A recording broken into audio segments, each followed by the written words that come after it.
So in this video I'm going to unbox my new Kodak Instant 2-in-1 camera. Here we can see, wow.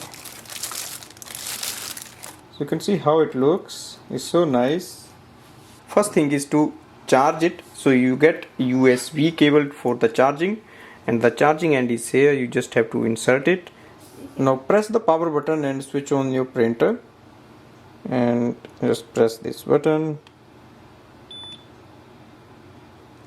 and it takes the photo. And it also gives option to print, so that is print button is here. We can simply click on the print.